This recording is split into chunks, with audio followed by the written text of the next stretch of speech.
This is Knowing is Winning, and today I will talk about the German attack on the Soviet Russia in 1941 and whether it was accidental and coincidental or was it planned and happened exactly as it should have. But however, to do that, let's go back a bit to the end of World War I and the Russian Revolution. Specifically, let's go back to early 1920. Europe is still in shock after the war. There are unprecedented human losses on all sides. The so-called lost generation of millions of young men had died, leaving psychological scars and labor shortages. Widespread destruction of infrastructure and industry left many countries in economic distress. That, of course, led to political instability. Radical movements, including communism and fascism, gained traction as people sought solutions to economic hardships. Especially in Germany, communists appeared to be rather popular. Now, the Soviet Politburo is restless. There is, of course, still some resistance in Russia, but the outcome of the revolution there is certain. Now is the time for the global revolution. The communists in Germany and farther west are already waiting for the Red Army to come. There is only one problem. Between Soviet Russia and the West, there is a stumbling block in the form of newly independent Poland. Lenin, Stalin and Trotsky don't think much about Poland though. It went through hell during the war. The Eastern Front went to and fro through the territory of Poland, leaving widespread destruction and misery in its path. Poland doesn't have a real army as such yet. A few divisions really, who couldn't possibly defend the whole country. So, in early 1920, the Russian Red Army attacked Poland. Its victories are total and progression is swift. Poles are valiant, and to sheer surprise of Lenin, don't fall for the communist propaganda, because they still remember what it was like to live under the Russian boot. And well, of course, the raping and pillaging on their way through Poland doesn't help much either. Nevertheless, the Red Army reaches Warsaw. The morale among the Russians is high. The Poles realize this is their do or die moment. And an amazing thing happens, which is widely touted as one of the most decisive battles in modern European history. Polish forces, led by Marshal Piłsudski and General Rozwadowski, executed a strategic counterattack from the south, breaking the Red Army's momentum. Soviet forces were crushed, and the tide of the war turned dramatically.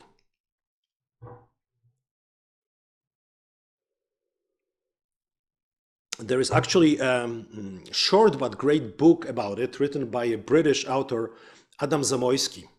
I highly recommend it.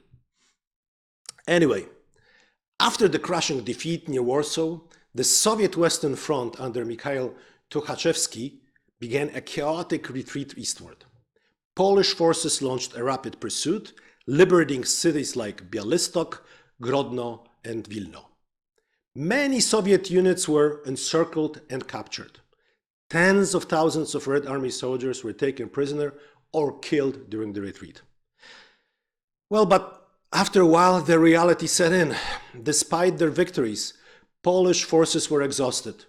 The Soviet Union still had large reserves and control over the vast territory. Neither side had the strength or political will for prolonged war.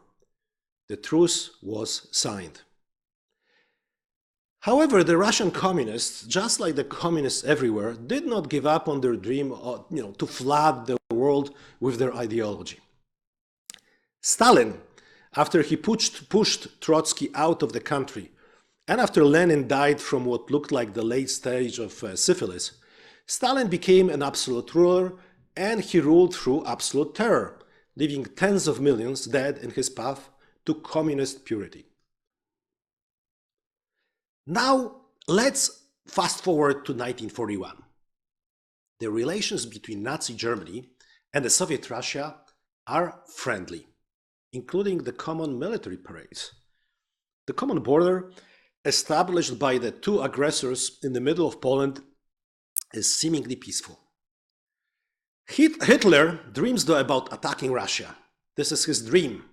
Plus Germany needs Soviet resources, oil, grain, industrial materials to sustain its war economy. He does want to wait until 1942 though to be fully prepared.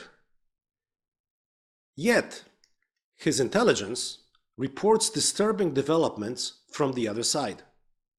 It is apparent that Stalin is preparing to fulfill in turn his lifelong dream of conquering the whole of Europe and establishing a communist paradise across the continent. The only problem is that Stalin is virtually blind to what is happening on the German side. Poles don't want to cooperate after he attacked Poland together with Hitler in 1939. A number of the German communists moved to Russia, of course, but he had them executed during the Great Purge.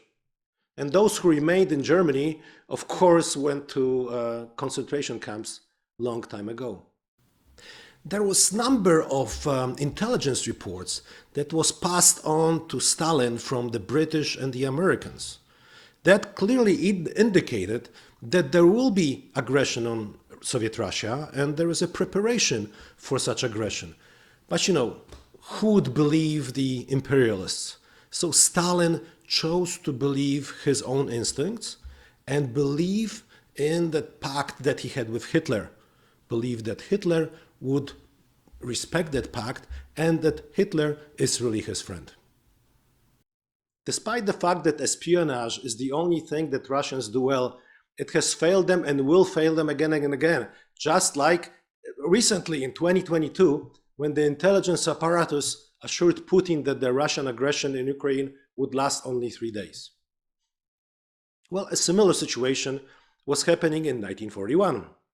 The Russian spy network couldn't get much info on what was happening in Germany, but nobody was brave enough to tell Stalin the truth.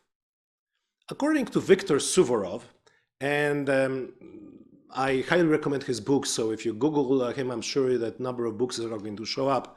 He is a former Soviet intelligence officer turned historian. So anyway, according to him, the Soviet Russia was secretly preparing to launch an offensive against Nazi Germany in 1941. Stalin was happily preparing for the invasion of a true enemy, as he saw it, which he believed was exhausted after all recent war years and spread thin over the conquered territory.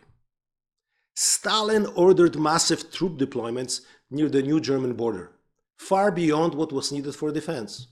Also, a while ago, he had already ordered the intensification of production of offensive weapons, including thousands of T-34 tanks and Il-2 ground attack aircraft.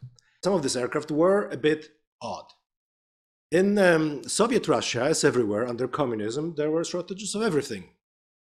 So a lot of planes were built only with reinforced metal belly. They couldn't afford the whole plane to be metal, but this seemed logical as Stalin believed that he would surprise the Germans and destroy all their aircraft that are on the ground. So the only thing to worry about for those planes was really the anti-aircraft guns. Also, there were some other telltale signs, such as Soviet military maps focused on German-occupied territories rather than Soviet lands, or the phrase books issued to Soviet troops containing German language instructions for navigating future occupied areas. And well, Hitler was very much aware of what's going on. As opposed to Stalin, he had excellent intelligence of what was happening on the Russian side. He has realized that he cannot wait until 1942. So he has decided to do it right away.